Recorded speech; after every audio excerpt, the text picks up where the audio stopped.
Nau mai, haere mai, and welcome to Toi Tangata's Toi Ako Webinar series. Ko Erina Korohina toku ingoa, ko Ngāti Parau toku iwi. I am the kaiarahi nutritionist here at Toi Tangata. Toi Tangata is a Māori agency that delivers and champions kaupapa Māori approaches to movement, health and nutrition. So some of the activities that we do is we have an annual hui ato that some of you may have participated in over the years. We also do Toi Ako one day hui, including the webinar like what you're participating in at the moment. We also have, we do wānanga, and we have a Growing the Puna internship that we run. We also develop resources. We partner and work with other research agencies and organisations, and we also support the development of we also support policy development. So if you're interested in finding out more about Toi Tangata, please go to our website. Our website is www.toitangata.co.nz, or you can go and like us on our Facebook page as well. So today we're here with Dr Isaac Warbrick. Dr Isaac is Ngāti Tiata, Tiaroa and Ngāpuhi descent. He's an exercise physiologist and a senior research fellow for Tupua Waiora Centre for Māori Health Research, and his past research is focused on associations between insulin sensitivity, body composition and aerobic fitness. But more recently his research has been around racism and health and the use of traditional knowledge such as maramataka on Māori health. And currently, today, he's streaming in from the Te Aroa Maramataka Wānanga, so kia ora Isaac. In today's webinar, Isaac will be bringing us his whakaaro and insights on obesity and weightism, and really honing in on whether weight and weight loss are actually appropriate health measures for Māori.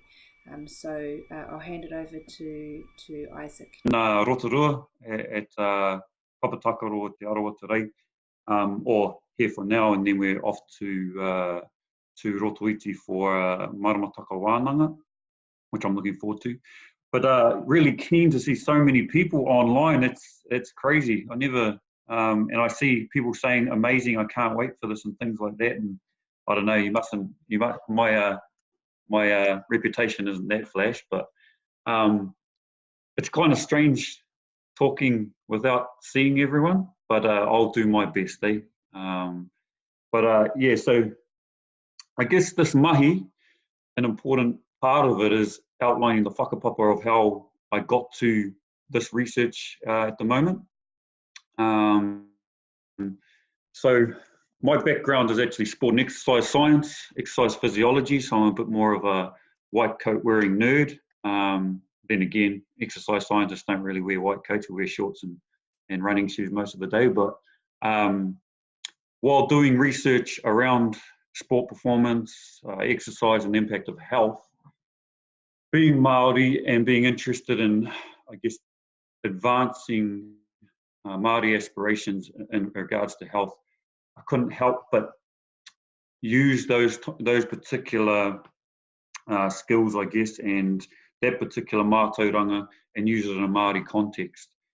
Now, BMI is an interesting one, and I think when I started out in my particular area of research, I was like many people where weight loss and reduction in your BMI or around your body fat was really the main target of most of the work that I did. So as an exercise scientist, I was also a personal trainer for a little bit.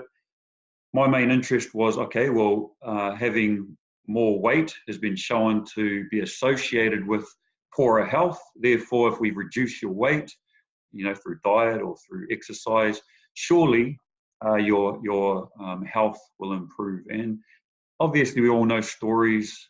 We see them on Facebook and our news feed of people who have lost a whole lot of weight. They're doing a lot better and just active and all really energetic in their lives and things. but I guess, so I have to tell the story of how I got to the work that I now do. So while doing my PhD, we were looking at the association between risk of diabetes, so blood markers like fasting insulin and glucose and things like that, and your aerobic fitness. So we'd run you on a treadmill, do a VO2 max test when you got the hose all hooked up to you. And that's just a basic measure of how aerobically fit you are. And also body fat percentage, which we measured with underwater weighing and DEXA scans and a whole lot of cool scientific stuff that we get to play with once in a while. And so through that study, there wasn't any, as a PhD often is, there wasn't too many groundbreaking findings, but one of the main findings we found, and all my participants were Māori, they were healthy in the sense that they didn't have diabetes and never had cardiovascular disease issues or anything like that.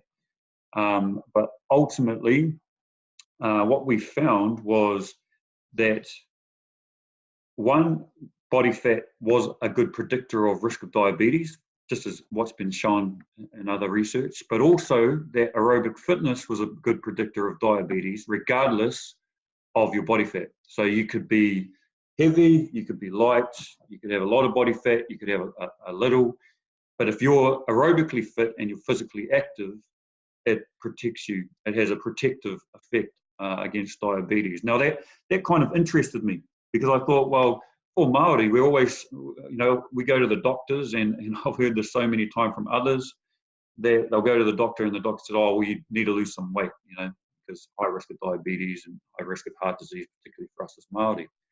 But my research kind of suggested otherwise, that actually, if you were fit and active, if you maintained a particular level of aerobic fitness, and that didn't need to be a whole lot of aerobic fitness, but just that you were moving on a regular basis, that you could actually protect yourself against diabetes, regardless of whether you lost weight or not. And so that kind of aligned with, I guess, that health at every size movement, which is around that you can be healthy regardless of weight. But it also led on to other studies. So the next study that I got funding from the HRC to do a postdoctoral research, and that was around the best exercise, best being how we defined it, the best exercise for Māori men. And so although my background was as a physiologist, the biology of exercise, I was really keen to know, one, yes, how did exercise impact on biological factors of health, but two, for us as Māori, we've identified whare tapawha, pretty much Māori Health 101, te wheke, ngā pai mahutonga, all these Māori health models that are holistic in nature. And for me, I thought, well, what's the point of us talking about holistic health and well-being if then we do an exercise intervention and all we're measuring is fasting insulin or body fat or things like that, where those are only physical components of the health. How does exercise, or being part of an exercise group, or being part of regular exercise training with a trainer, how does that impact on other aspects of Māori well-being, with whānau, with social aspects, with psychological, mood, even wairua. So that's what led me to my next study. Now, I'll just emphasize what Erin has said. If you have any questions or just want me to shut up and answer a question about anything or whatever, feel free to put it up on the chat tab.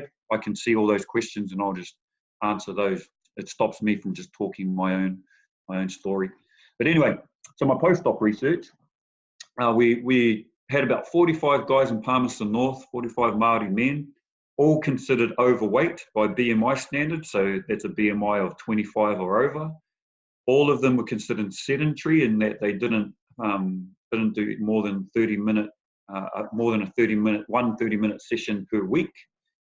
And so these 45 Māori men, I had a lot of people tell me, oh, it's going to be impossible for you to get Māori men to come along and do exercise, especially overweight ones and those who aren't currently doing exercise. Funny thing was, within a week, I'd filled up all my spots and had to start actually turning people away and telling them we just don't have enough resources or funding to actually have more people. So what we did a lot of the times was take people on and they weren't part of the study, but they could at least train with us. So that was one thing, was there was so many Māori men breaking the stereotype of, hey, no, they don't want to be active, that were keen as to be a part of this research study. Now, I'm not entirely sure why. We did run focus group interviews at the beginning, and a lot of them talked about wanting to improve, wanted to look good for their wives and show them their Sunny Bill abs and six-pack by a certain date, or wanted to show off their guns. But in our post intervention, after our 12 weeks of training, I better tell you about that. So our 12 weeks of training was, we did, one group did CrossFit at one of the local CrossFit gyms. Another group, myself and another master's student, was a trainer for them in just a standard gym where they did a lot of weight training. And then another group in Auckland and based in Hamilton did high intensity interval training. So, 30 seconds on, 30 seconds off type training.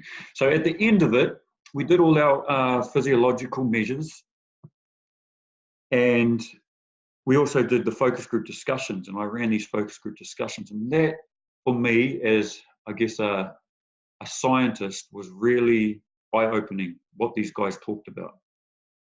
You want to get Māori men to open up? Man, I never thought, I'd never been in a room where men opened up about their health so much, particularly Māori men. And these guys talked about, not one of them, when I asked them, okay, what did you get out of this 12 weeks of training, not one of them mentioned their six-pack abs, their big muscly arms, their Sunny Bill kind of bod. Even though that was one of the main things that was mentioned in the first set of interviews, they all talked about, one, they've got this good group of mates now. After 12 weeks of training together, they can call each other up, go for a fish, go surfing, go hunting. They could go for a run together, and they did that. They did that after the training. They talked about how their whānau had changed a lot of their habits. That one guy said that now when they had McDonald's, they had to run down the road and get the McDonald's and run back instead of driving down and going using the drive-through.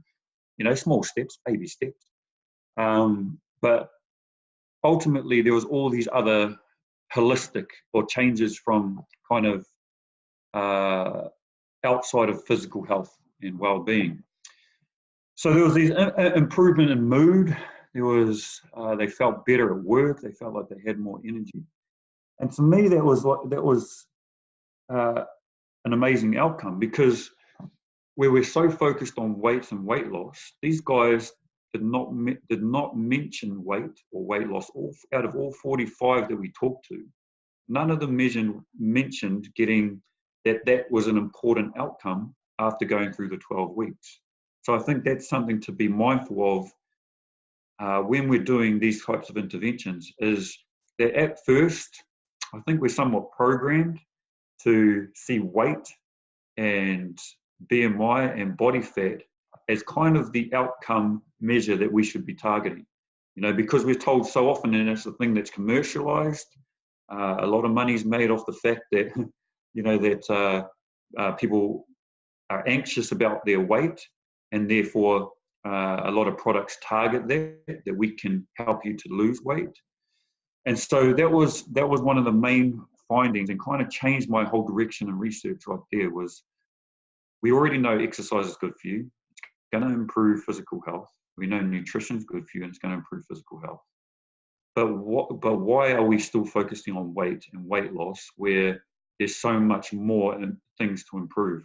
And now when I bring that up to a lot of GPs, they say, oh, that's a great idea. And yeah, we do focus on weight loss too much. But, and there's always a but, and they say, but we need to at least measure weight, because it's a simple measure that shows us a correlation with health risk.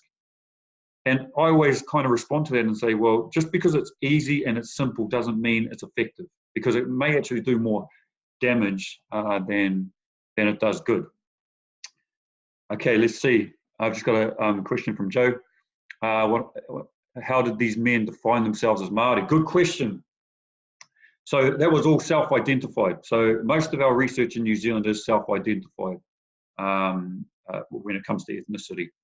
Now, obviously, from biological measures, self-identified ethnicity, and there's a whole debate around it, isn't the most effective way to be putting people into categories. But ultimately, I don't want to put people into categories.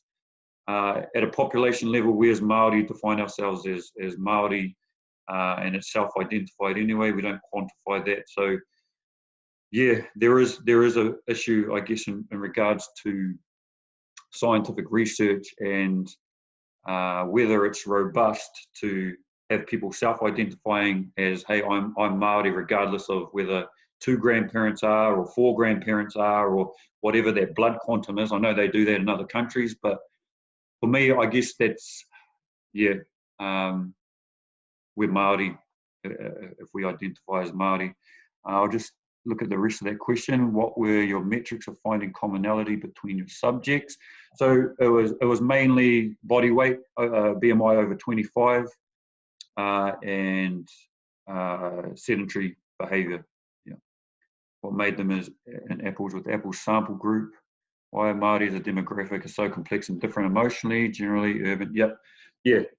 So that's a good point. And we didn't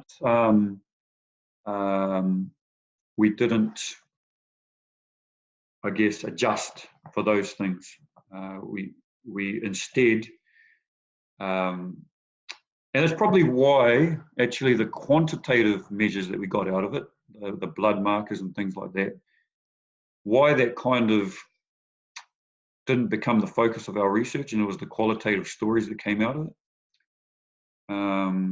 Okay, another question from Mindy. Would the results be different with non-Māori men? Good question. Now, when I did my PhD, and we didn't do it with non-Māori men, this particular intervention, some of the feedback we got was that the non-Māori men, because we also compared non-Māori men, was that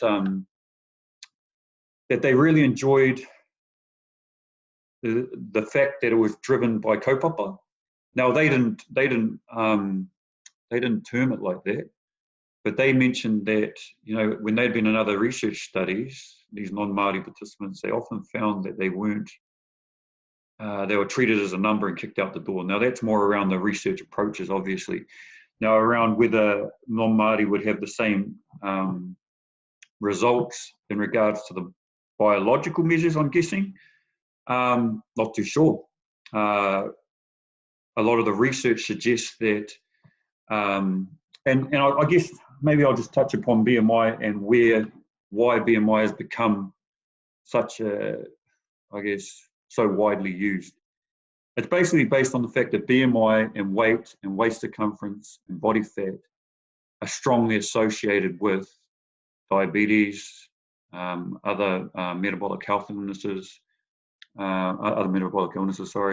cardiovascular disease. So the important thing to understand is that it's associated with, and that's where a huge body of research has shown that BMI and weight, it's strongly associated with these measures of illness, not necessarily measures of health. So Māori measures of health are quite different than what a measure of illness is, and that's an important point right there. But the research is very weak in showing that body fat and weight and BMI is a cause of heart disease, metabolic illness, and things like that. But yet we assume that it is the cause. And so there is really, when you look through the literature, it is quite limited and it's quite difficult to show that body fat is the cause of these health issues, but rather the behaviors that actually correlate with body fat. So, you know, poor sleep, diet, exercise, and so many other things, they lead to heart disease and diabetes. And their body fat, I've read a few papers recently that body fat is just something that correlates and something that is a symptom of that poor diet, poor exercise, those kind of things, rather than the cause of. Let's see.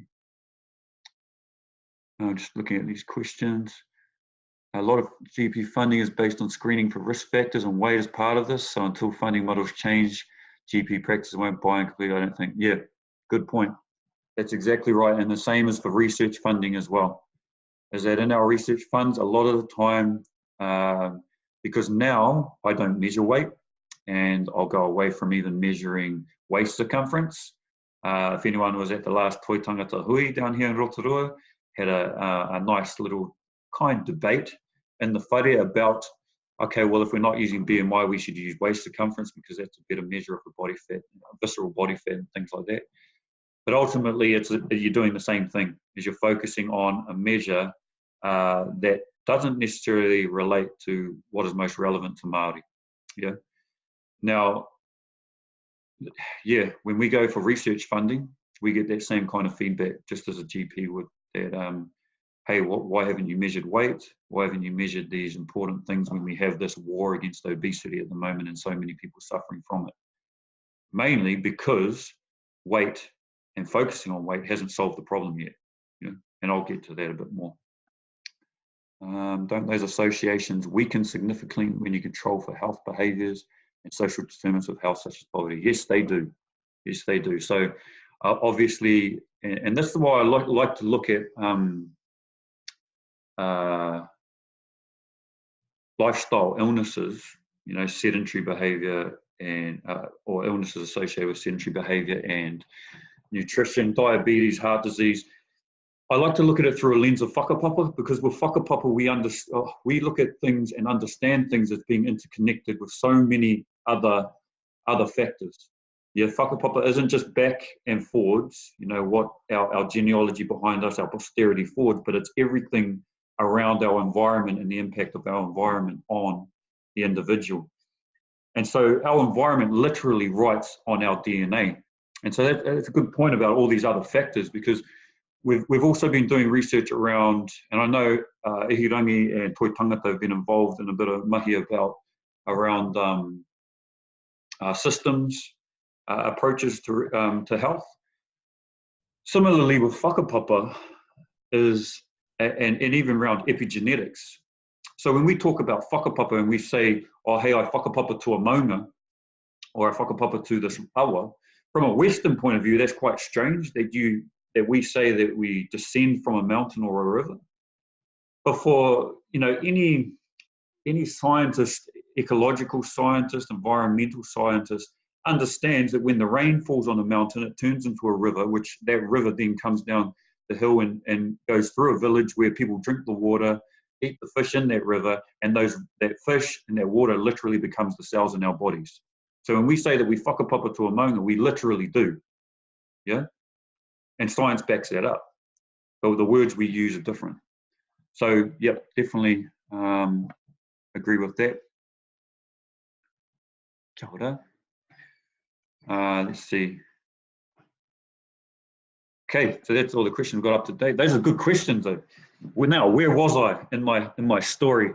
Okay, so after we completed these focus group discussions at the end, what was interesting and something I was really worried about was giving the results back to a lot of our participants. Now, I'd seen the results, so I'd looked at them and they were keen and chomping at the bit to see these are biological, physiological results. So their VO2 max, their body fat measures, their blood markers, things like that. And after the interviews, I was worried, and sure enough, I give these guys the results, and a lot of them hadn't lost weight. A lot of them hadn't lost any body fat even. A lot of them hadn't changed their physiological markers.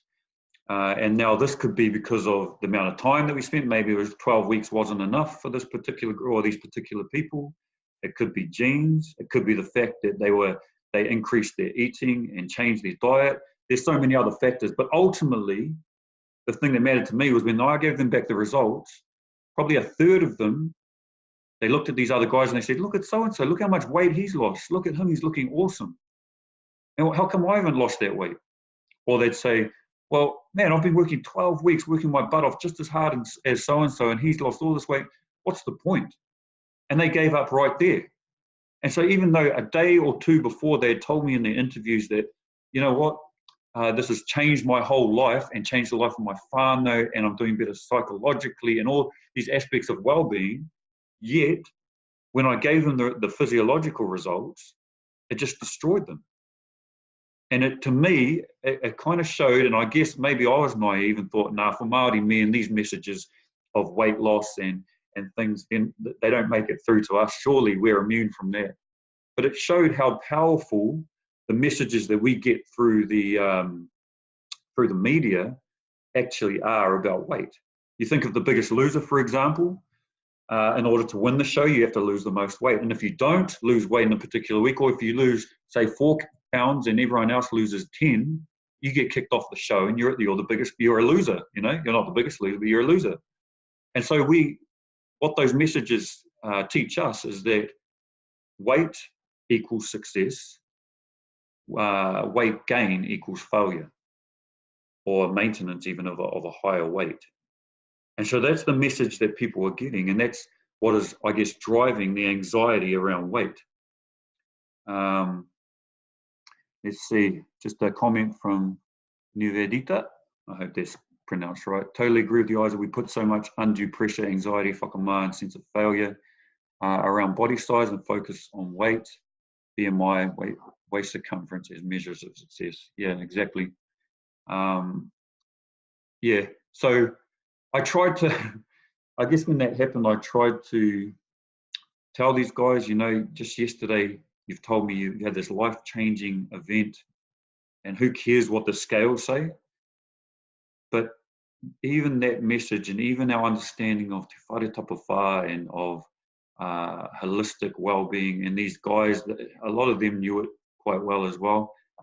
The scales and weight and the message that we get in the media basically outweighed them all. Excuse the pun.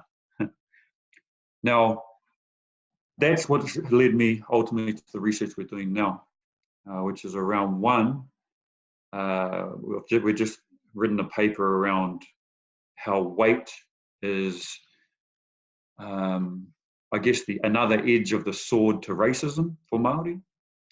You know, there's this war against against obesity, and what happens is, and you can see it in discussions on the internet. You can see it on memes, and I hate gym memes on Facebook. So don't tag me in any gym memes, because those gym memes, you know, like sweat is fat, crying, and what excuse do you have, and things like that. They don't tell the whole picture, and they're so weight focused that you know, a lot of people, and there's plenty of research to back this up. I've got plenty of papers to show that weight loss is near impossible for some people. Now, that could be epigenetic factors or genetic factors, and it might be culture and other things like that. But for some people, weight loss is near impossible, while others walk down the road and all of a sudden they've lost some weight. And so for us, using this one-size-fits-all approach of saying weight loss is good and weight gain is bad, it doesn't work. I'm sure everybody has either been through it themselves or knows of far more people who have failed at weight loss than have actually achieved weight loss and then kept it off. One year, I think I saw I was looking at the cycles of weight loss products, and there's 5 different products, you know, Zervio and Slim Fast and all these products. And a lot of times it was the same people saying, oh, this has really worked for me. But then, once again, back into the cycle of weight loss, gain that weight back. And then when the next product comes along, okay, well, here's the next product. It works for everyone else. But you've got to realize that when we see those success stories, one, they're a snapshot in time, so we don't see what goes on afterwards. We don't see how intense they've had to work to get there. We don't understand their genes, for one, and how we relate to that person's genes.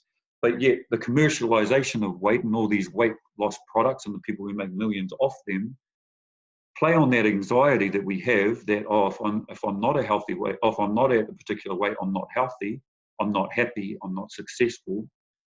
And have ultimately made it so that if you are overweight, one, you have a lack of willpower, you're weak, you make poor decisions, and it starts leading into other things where You know, funny enough, we've had that same finger pointed to us as Māori in the whole, throughout colonisation and institutionalised racism.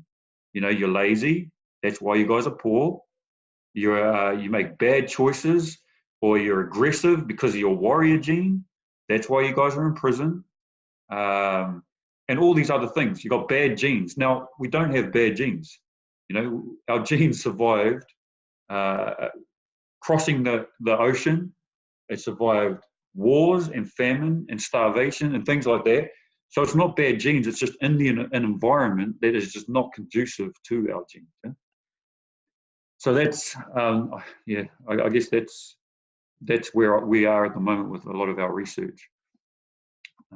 Let's see. It would be great to see some change within the medical profession. Do you think change is coming? Good question.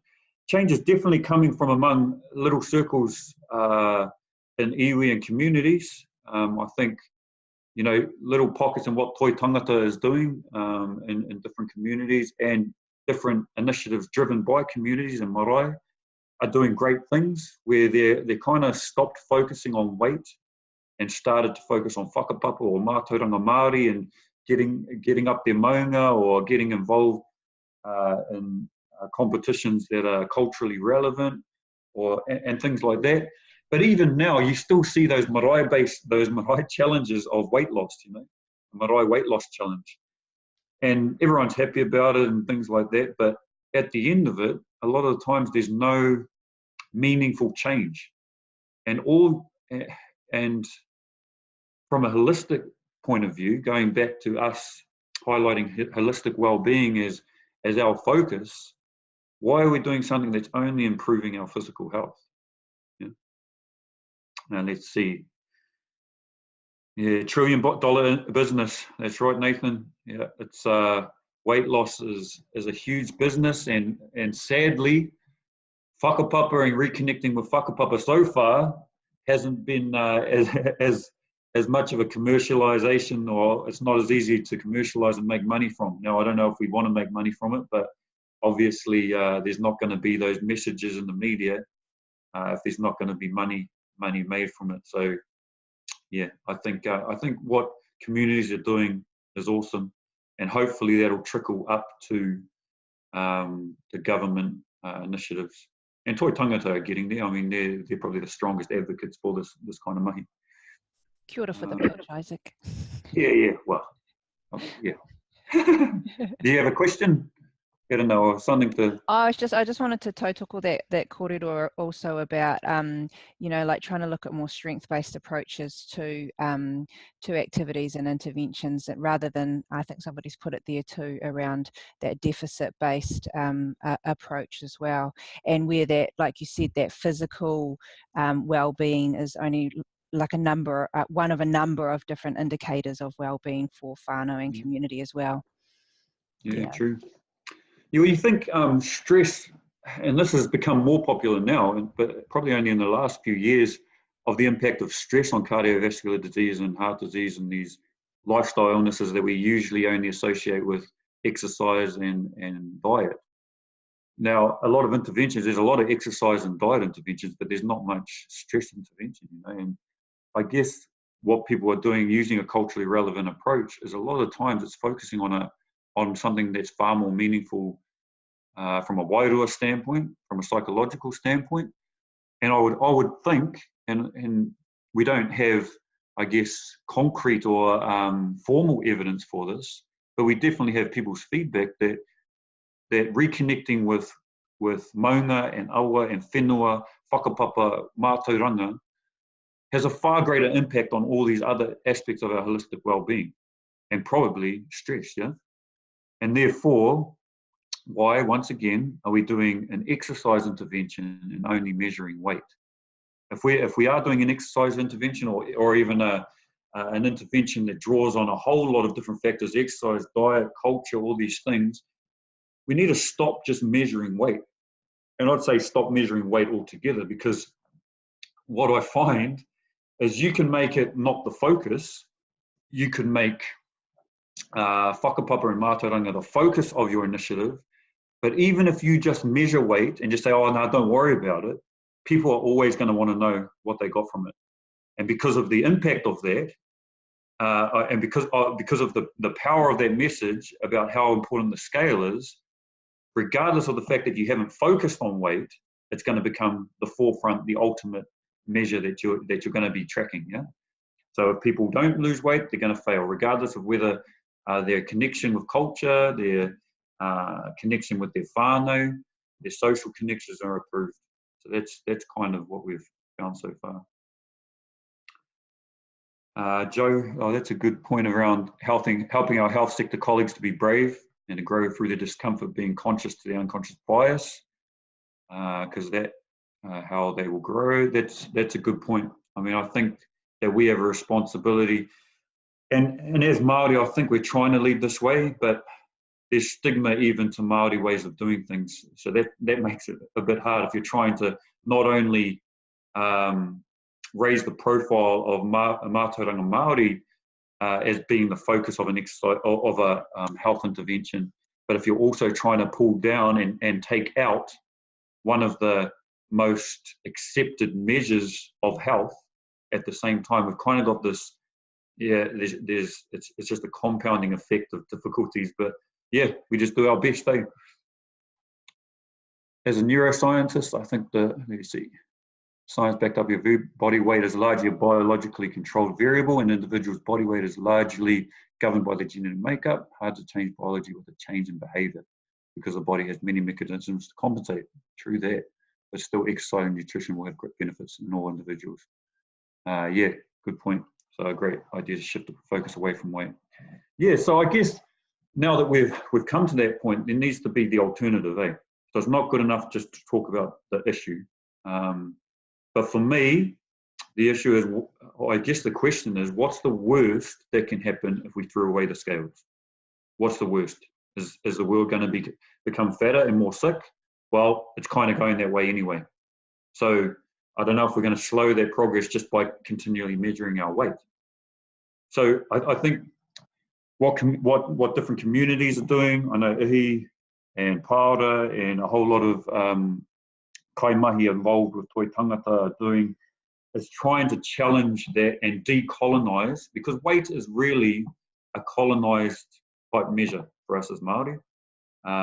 Just as our race or our quantum of blood of how much Māori we are, half caste and things like that, just as that is a very westernized way of looking at our ethnicity, weight is a very westernized way and very colonized way of looking at our health. And so these interventions and initiatives that are popping up around using whakapapa and mātauranga Māori, atuatanga, for example, are challenging and decolonizing what health means to us, and how health was always something that was associated with a connection to who we were and our identity as Māori as well. Let's see. Do I have a paper out on this, or a book, or any written info, please? We've just, it should be pretty soon. We're just doing the final edits of a paper that we had accepted with a few edits. So hopefully I can put that through Toi Tangata and they can get it out through our channels and things as well. Cool, yeah, and there's also a mention from Trish about that strength-based is the key when it comes to health promotion and health initiatives. And for Māori, strength-based, our strength is our whakapapa. That, going back to the past, and I forget the whakatauki of whakatō muri tō haere ki mua, I think. But anyway, it's about walking backwards into the future with your eyes fixed on the past. That's what these challenging initiatives are all about, is that we were strong, and we still are. We have the same DNA that we did then, prior to colonisation. But it was the loss of land, it was the loss of who we are. Yeah. Oh, kia ora, I got the video. Oh, yeah, there you are. Sorry, Isaac. Kia ora, I thought you were saying stop. Oh, no, I'm no, on a touchy subject. No.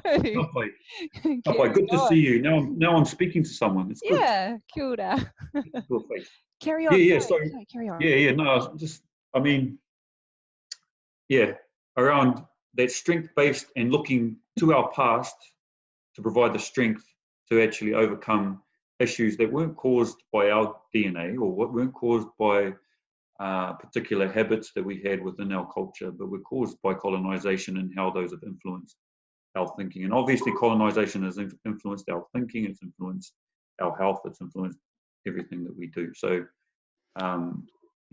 I think so. Also, too, Isaac, if you look back pre-colonisation, we had a real connection to the taiao, to the environment. We had we knew innately what to, you would step out the door in the morning and you'd have an understanding of what needed to be done, and there was a real connection. And just in part of our ability to survive, we were very active. The kai that we ate, was in its most real and pure form, and we really connected as a community. So our if you were to look at that in terms of physical well-being, we were really sharp at that point. Yeah. Yeah, cool. A good point, eh? Like,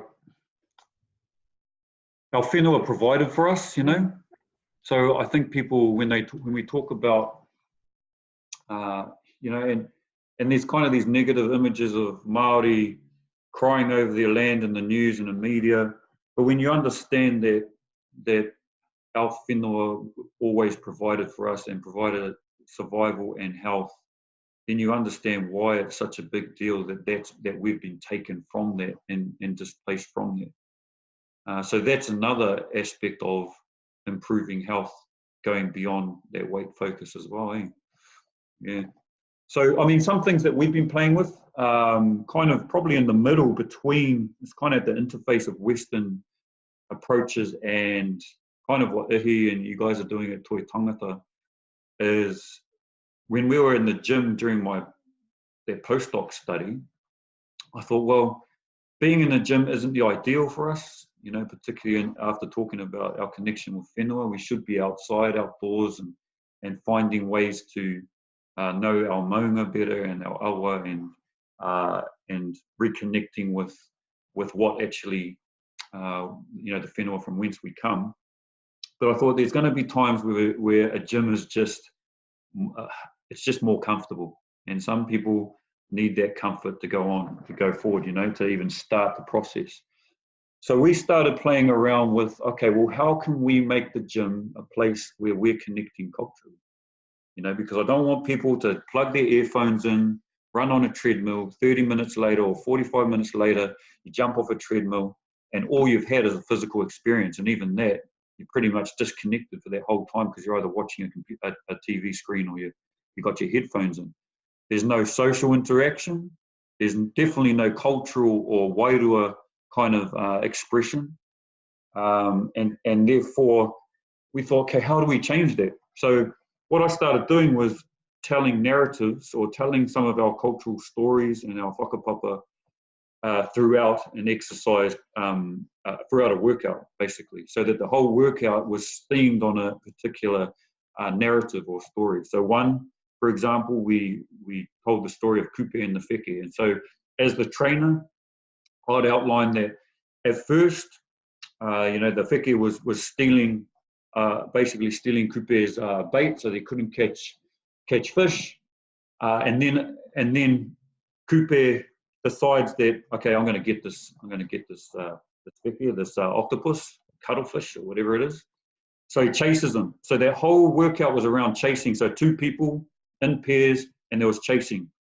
When he caught up to that wheke, battles would ensue, and sometimes the wheke would break off. And so when someone would catch up to the other person, there would be a battle, and that battle may be a particular amount of squats or another particular exercise, and each person had to challenge the other person and try and beat them to a particular number, whatever it may be. And then the other person has a turn of being Kupe and the wheke. But that whole time I'm telling the story of Kupe and the wheke. We had another one around Maui slowing down Tamanui Te Rā, the sun, and how he had to make his strong ropes.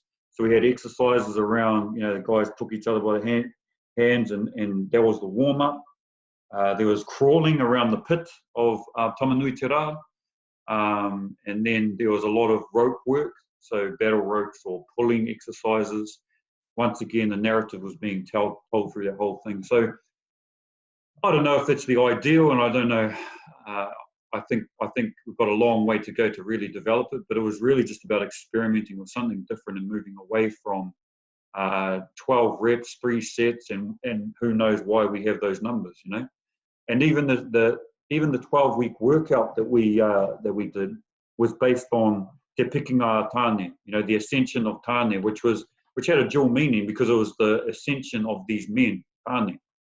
And so each of those 12 weeks was an ascension through one of the 12 heavens that Tāne ascended through to obtain the baskets of knowledge. And just like Tāne, these Tāne in our program, these men in our study, had to ascend and to improve every week in order to achieve what they wanted to achieve at the end of it. Now, you know, there is always the risk that could be tokenistic.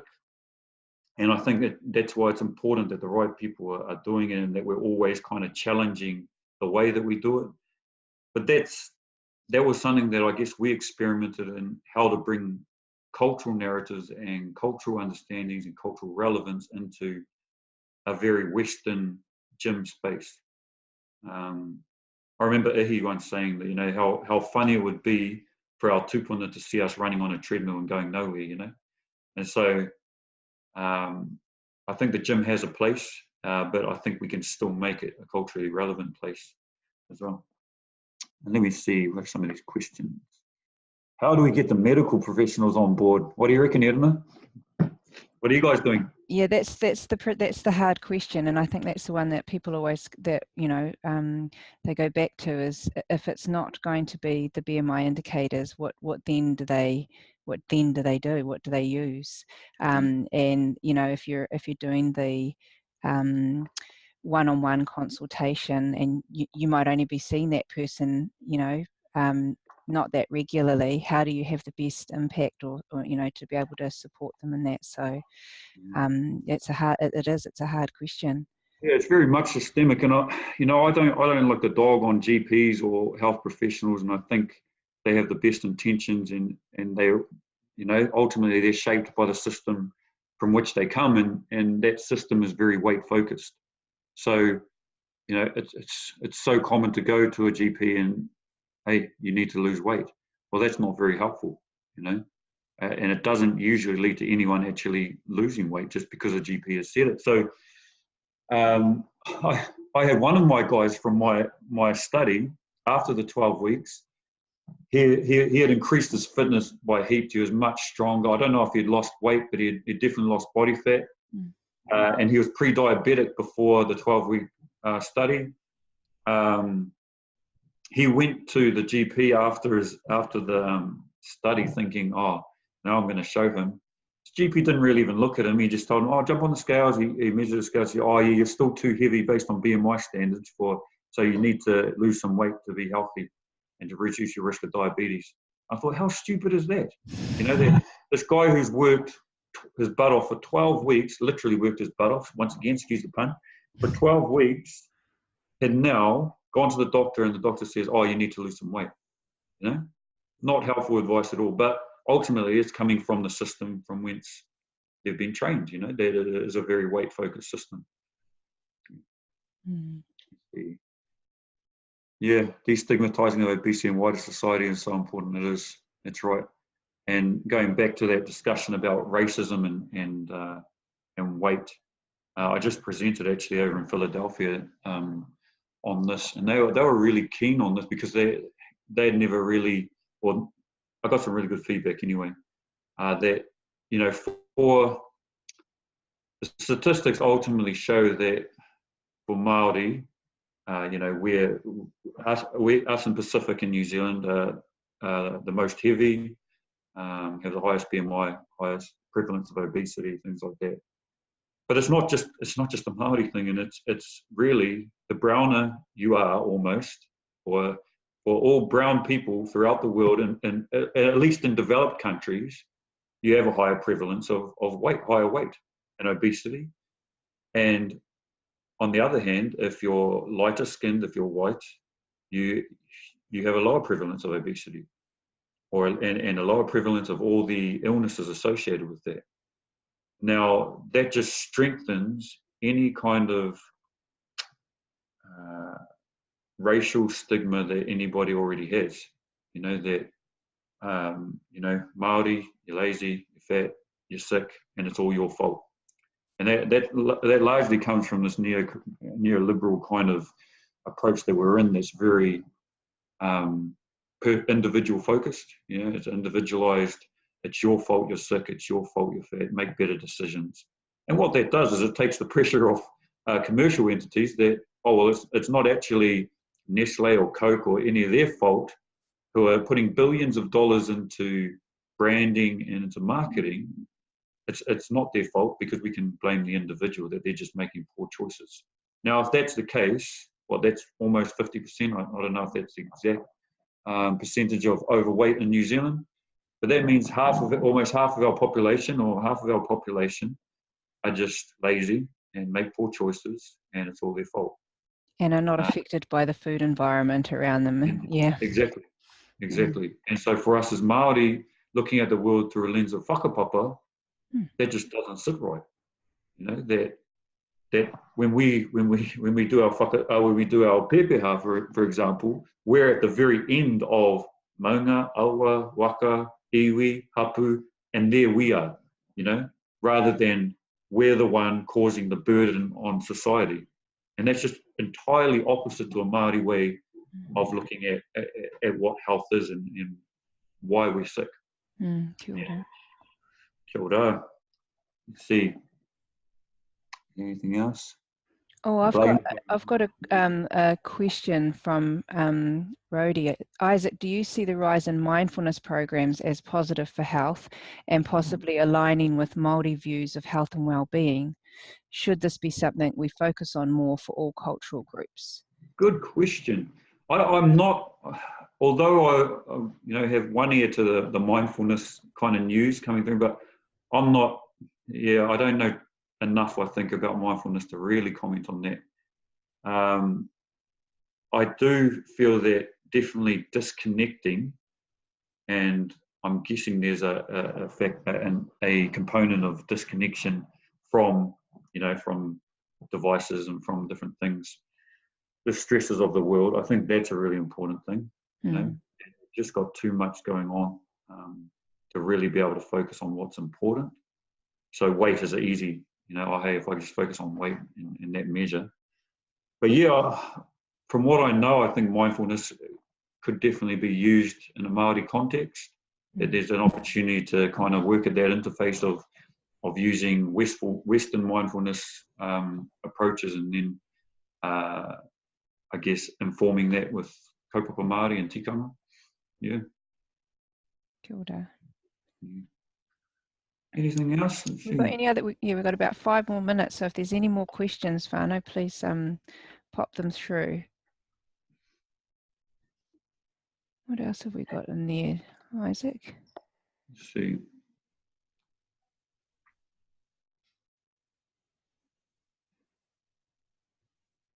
Yeah, I guess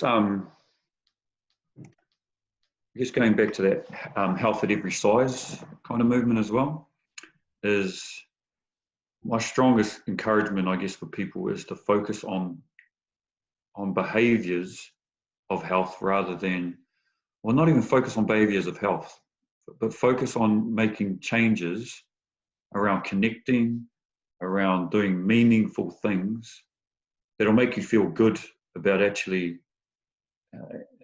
that'll make you feel good, but that'll actually be sustainable. Even with weight loss, eventually you get to the point where you can't lose any more weight. So what's the focus after that? Maintaining it? Maintenance generally doesn't motivate or inspire much at all. So I think the culturally relevant initiatives that you guys are doing at Toi Tangata that are popping up around the motu, I think they're doing well because they're targeting something that's meaningful to people in their rohe, their communities, their whānau, their whenua. Those are things that have a higher meaning than just what's going on around your waist or what the scale says you weigh. And I think some of the approaches now that look at more of that sort of co-design approach, where you're working with the communities to develop something that is specific and meaningful for them. They're, you know, having input to the design to it in those interventions is really important too. So, you know, there'll be more of a connection with communities in that respect. Yeah, no, that's a good point. Yeah, Dave suggests perhaps practical suggestion for GPs would be to ask about exercise rather than weight or BMI. I think that's a step better, but I think we can go much better than that. And I don't know exactly what it looks like. That's kind of why I still call it just playing around and experimenting with this kind of mahi, because yeah, it's far from finished. But I guess the strongest thing to take from this is we need to move away from weight loss, and that's another part area we're going to in our research at the moment is, okay, well, what the culturally relevant measures even look like. You know, do you identify a particular tupuna and say, okay, he was able to run over a mountain range, run back and fight a battle, then run back? How do you measure up to that? Or but the difficulty is, and I know Te Mirirangi, he's doing kind of a research around these measures and even defining what physical activity meant to our tupuna, was because pre-colonisation, there's not a whole lot of mention of, hey, having to be physically active, other than, you know, improving performance for battle, because we were just physically active by nature, you know, and yeah. So it's difficult to go back in time to talk about weight loss when, yeah, weight was never an issue, pre-colonisation anyway. I think there's one other question. Where can we connect? What do you think about motivational interviewing as a way to have more helpful conversation? I'm not too sure about motivational interviewing either. Is that a psychotherapy kind of thing? So motivational interviewing, I think, is having a conversation that supports people to come to, you know, a way of change. So I think there's a Māori resource called Taki Taki Mai that takes you through a motivational interviewing process. And I think if you're doing a lot of one-on-one, people use motivational interviewing to do that too. So it's sort of like, yeah, supporting people to come up with their ideas of of problem solving. Yeah, that sounds like. I think people have probably got a better take on it, but yeah. I like this. Te Miri. Oh, bro, you actually chimed in, Te Miri. I didn't even realise you were here. So it says, if measures are all about tracking change, positive or negative, however you do it, don't we have to understand where we are trying to change to exactly? That's exactly right. We have to understand what success looks like for Māori in order to measure it. Yeah, but that falls back on measuring Māori success relative to non-Māori. That's right. But I think, and I guess I'll finish off here, is a lot, you know, a lot of the times we identify these interventions or initiatives that are novel and innovative, and some that are culturally relevant, and it's driven by kaupapa. But if weight's the primary measure, or even any kind of measure, if it's going to become the primary measure, ultimately what comes back to the success is going to be measured based on weight. You know? So you can say that it's driven by kaupapa, an intervention or initiative, but if you're measuring weight, at the end of the day, that's what's going to be important. You know, so if something is driven by, if you're saying, okay, this is a mātauranga driven initiative or based on kaupapa, we need to develop measures, or be able to, develop measures based on, like Te Miri's mentioned, where we're actually trying to get to. And we need to be clear about what that is. So, yeah. Where can you guys connect with me? Basically, I'm on Facebook, I guess, but my email, I'll just chuck it up here. I don't mind anyone emailing me. I know I don't have that much fans, so it's not that busy. Kia ora, Isaac. That's my email. I'm on Twitter, but I don't use it. It's too negative. I think you just sent that to me, so I'll flick that out to everybody in a minute. Oh, does that go? Oh, okay. Yeah, But kia ora e rana, me ati kia koe, and kia koutou katoa. Yeah, kia Thanks ora, for Isaac. listening. Thanks for your quick comments and your questions. Yeah. Awesome. Yeah, kia ora, Isaac. Thank you so much for your whakaaro today. There's been quite a lot of interest in this webinar, and and feed in that as well. And so I think people are probably going to keep a close eye on where that research and kaupapa leads on to in the coming months and days and months. I'm definitely keen to connect as well with others, like others that are interested, even if it's not directly in the space, but if like some of the questions that have popped up, I'm really interested to see how we can develop these thoughts, and like has been said, we need to get it through to GPs, and we need to get it through at a higher level to ministry. So any way we can do that and work together, that's awesome. Oh, kia ora. So ngā mihi, Isaac, thank you so much, and kia ora everybody for jumping in. And just remember, there'll be a recording of this up on our website for any of your colleagues who may have missed it missed this session, and it'll be on our YouTube channel as well. So thank you so much, Isaac. We'll sign off now. Kia ora. Enjoy the rest of the maramataka wānanga. Awesome. Yeah, we'll do. Thanks everybody. Kia ora. Ka kite. Ka kite.